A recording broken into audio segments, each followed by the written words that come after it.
Well, I never played them, so I didn't know what it was about, but it's fun. And that increases the amount of sensory information that flows to the brain while they're going through rehab. It's helping the brain to relearn the function that was lost during the stroke. The stroke patient's rehab involves a study utilizing Nintendo's Wii and something called neurostimulation. This new age of video gaming is seeing the once maligned phenomenon infamous for growing couch potatoes realize some very real practical applications for kids of all ages, like our professional gamer here, Christina Winterburn, one of my guests this week. Now, what game are you setting up here on Wii?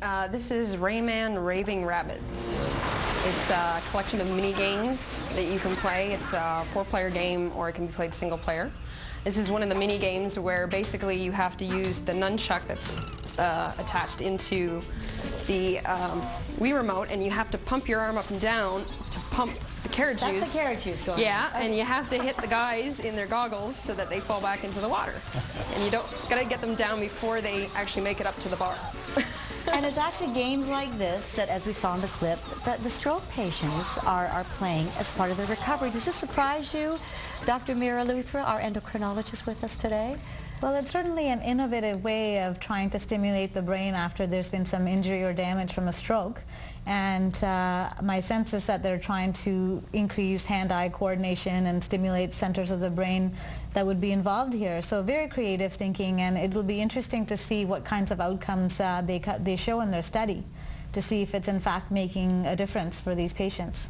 Now, Dennis, this comes as no surprise to you, of course. You've known the wide spectrum implications of video games. It's never been just a cult thing for you, has it? No, well, it's funny because I'm one of those people that have played video games all their lives, and I feel that I've been pretty well in adjusting to life. And you know, it's funny, you know, you see all the stuff on violence in video games, but there's been so many studies for autism where they show significant progress for children with autism who play video games. And I think video games, as they start to grow and progress as they have been throughout our industry now, we're going to get over these sort of bumps of being a new media and more towards where the very positive things of being a mainstream media.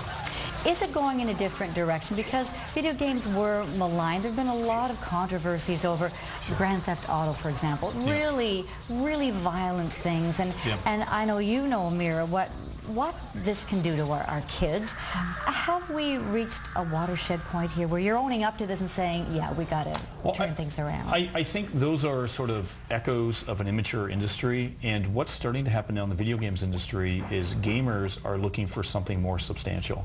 Most video games now are becoming very heavily story-based. I know as a company, Silicon Knights looks for catharsis. Our game Too Human, one of the things we do is we're retelling the story of Norse mythology in a cyclic history sense. So if people are going to play video games, say, more than they do their homework, they're going to learn Norse mythology through osmosis. It's those kind of things that I think most video game companies are now starting to move towards, where it's being taken as a very serious form of entertainment. And there needs to be story. There needs to be more than just these quick violence. And I think if you look at the early movie industry days, it was very much the same, you know, the slapstick violence and people falling off of bridges, and that's all changing now. What are you doing, Christina? This is a racing game where you have to pump your arms up and down really fast. That's going to get the heart going. Yeah. I actually pulled a muscle in my arm yesterday practicing. Well, this is actually what's happening. There are some very real injuries because video games are becoming so active, right? That's right. And I think just like with any form of exercise, people who are taking on this new activity should be aware of their limitations. And warm up and stretch, right? That's right. And don't want them to get repetitive strain injuries and injuries by punching people during the boxing game that I've heard about. Getting black eyes, everything else. So we build it up slowly. Build up and stretching. It is important, right?